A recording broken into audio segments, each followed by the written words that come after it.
鏡の前ピタッと並ばされてこれが永遠なって勝手に決められて柔らかい声出せるけど返事はもっと Morning kasi tayo. Kaya nga kinuha ko yung morning pero hindi super jam-pack. Kaya kahit puyat na puyat ka. Kahit puyat na puyat ako, Diyos. Headshot tayo, ma'am. Tingin ka lang sa camera. Smile. Bigger smile. 1, 2, 3. So, check lang po ako ng hair, ng looks kung okay na sa'yo, ma'am. Ganda. Sige. Okay na sa'yo. Palinis ko lang konti yung bagsak mo konti dito. Yan. Smile down tip tayo, ma'am. Ganda. May nipple. Bigger smile. Mas bigger. Yung ulo lang, konting diretso dito. May nipple. Bigger smile po. Perfect. Mas bigger smile pa. Nice one. Huwag gagalaw left shoulder. Ready. 1, 2, 3. Gata, pinabigyan niyo ako ng... May nipple. Bigger smile. Diretso lang yung ulo, ma'am. Bigger smile po. Yan. Perfect. Ganda. Mas bigger smile, ma'am. Nice one. Sana ang gulo mo. Protect sa side. Pahawak lang na niya. Dahan-dahan lang. Chest out. Balik mo yung face mo sa akin. Konti pa. Tears muna tayo. Seryoso lang po. Good. Isang tears pa po. Chin up ka ng konti. Tears. Smile ang walang ngipin. Bigger smile. May ngipin, ma'am. Mas bigger smile pa. Tilt mo ng konti yung ulo mo. May ngipin. Bigger smile. Mas bigger smile po. Perfect. Set.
Twisting, wrapped up in shades that are just blank faces. Oh, don't shake, don't shake, don't shake. Let's play pretend, pretend, pretend. Make me perfect. Close the case, pose me right, then hide your face. Tutunde, tutunde. Let's play pretend, pretend, pretend. Pose my arms and twist my hair. Praise me soft with plastic eyes. Kurunde, kurunde. 過去の中でずっと息潜めて誰かに見つけられる日を待ってた。でも開けてくれたあんたは中身よりタグの値段ばっか気にしてた。黙ってる子が好きやねんって撫でる手がちょっと冷たかったな。割れてへんけど日々は履いてる。気づかれんようにまた笑っといた。古い公園で doll goes missing. A thousand three-ways and the world keeps twisting. Wrapped up in shades that are just blank faces. Oh, don't shake, don't shake, don't shake. Let's play pretend, pretend, pretend. Make me perfect. Close the case, pose me right, then hide your face. If it makes you feel any better, Thursday is no longer cruciferous vegetable night. Hey, you don't need Leonard and his app. You can make one with me. With you.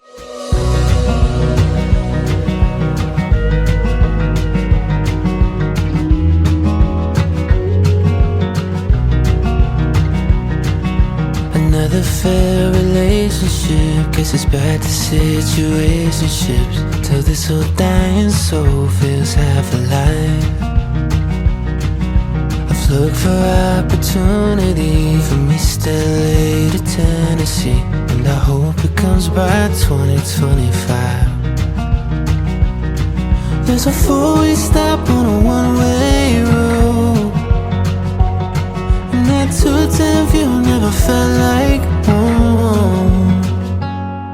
If this is truly meant for me, why the hell am I still out here waiting? Don't know why the city lights don't shine on me. Hey guys, what's up? I hope you can hear me very clearly. Wait lang. If nawawala ako sa screen. Ayan, inopen ko lang yung parang yung clip fan kasi magluluto tayo. So, I'll be starting this parang living alone vlog something kasi ako mag-isa sa apartment. Actually, I think for this month mag-isa ako sa apartment. So, I'll be able to do some living alone vlogs. And since May pa ako dito sa Pampanga, I can't really share yung reason bakit nandito ako. Pero mga 3 days ako dito sa Pampanga, tapos umuwi din ako ng Tarlac kasi if you know me, malala yung homesickness ko. So hindi ko kayang mag-stay ng matagal di ko kayang matagal na wala sa bahay. Ganon. Hirap na explain. So, it's already, it's already 7:30 and magkukook pa lang ako or mag-iinit pa lang ako ng dinner ko kasi kakauwi ko lang mga around 6:30. So, ayun, naligo muna ako. Tapos, naglinis ng kaunti sa lababo pero meron pa ring mga madudumi. Ayan. Tapos, ayun, alam nyo guys, it's fun pala to live alone kasi peaceful, ganon. Pero nakakapagod siya. Uuwi ka, tapos maglilinis ka pa. Unlike pag nasa bahay na uuwi ka, you can rest na, tapos meron ka nang makakain na foods, mga ganong bagay pa. Dito, uuwi ka, kailangan mo pang magsaing para may kanin. Kaya ayun, yun yung na-realize ko na masaya mag-isa pero mahirap din siya. So, I think isang chicken na lang ang ipiprito ko. Actually, magpiprito din kasi ako ng uulamin ko for tomorrow, for lunch, para hindi na ako gigising na maaga. Kasi, dahil mga na ako dito, 2 months na ako dito. And, ayun, 2 months na ako dito pero hindi pa rin ako sanay matulog dito. Hindi pa rin ako nakakatulog ng maayos. Ayun. Napakapangit ng tulog ko kanina. Nagising yata ako mga 4 a.m. Ayun, naglaban na lang ako ng bed sheets. Actually, marami naman akong natutunan with living outside my parents' house. Ay! So, ayaw ko pa nagluluto, tumatalsik eh. Marami na akong natutunan, such as marunong na akong maglabo mag-isa. I'm not that really independent yet kasi, hindi pa ako financially independent kasi ang nagpo-provide sa akin dito is si kuya ko. Even may foods, ganon. Kalangan ng pamilya ko na pag nandito raw ako is all over the place yung yun, akala nila kapag nandito daw ako, papayat na ako. Akala ko rin, pero super spoiled ako sa brother ko kasi parang halos weekly yata nag-groceries para lang sa pagkain ko, ganon. Bakit ganyan siya? Bakit ang lala ng usok, be? Let's put it down. Hindi pa rin ako sanay magluto using the yung electrical stove. Kasi tingnan niyo yung usok ko. Ang lala ng usok niya. I only cook like 1 chicken leg. Parang ininit ko lang siya. Tapos ganyan na yung ang lala ng usok. Oh my gosh. Alam nyo, ngayon pa lang ako talaga magdi-dinner. Nauna pa nag-dinner sa akin yung mga dogs na pinapakain namin. Meron din kasi mga dalawang aso dito. Tapos, pinapakain namin sila. Pinagluluto pa nga ng... Ipagsasain ko pa nga niyan sila. Let's fry this fish. Sawa na ako kasi sa guys.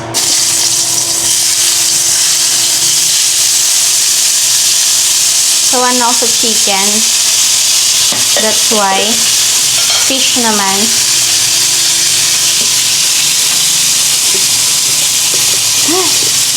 Napagod na ako naghuhugas ng plates. Literal na. Simula pagkadating ko dito, naghuhugas ako ng plato. Tapos, ayan, may huhugasan na naman. Mareklamo no?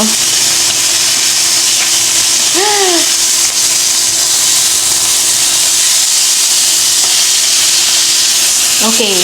Huwag niyo, don't judge me, no?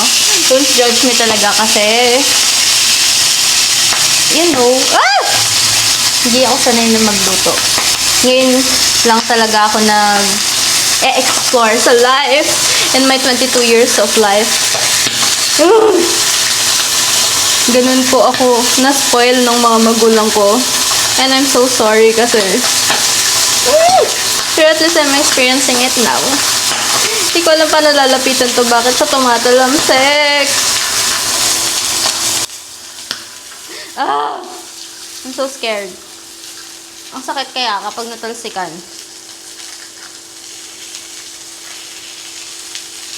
I wanna show pa naman may independent girly era. Di pala kaya. I think paksiw to. Tapos bakit ko pinrito? Akala ko kasi daing siya. Pero parang siyang daing. Pero bakit ganon? Anyways.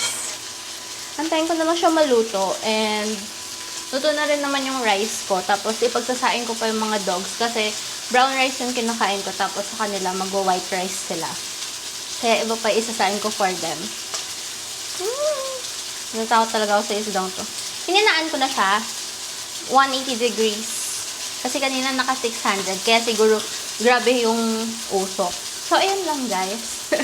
So, for the next vlogs, you'll probably see me doing some of like home living alone vlogs. Something like that. Okay. Bye! Makikipaglaban muna ako sa isdang to. Ciao!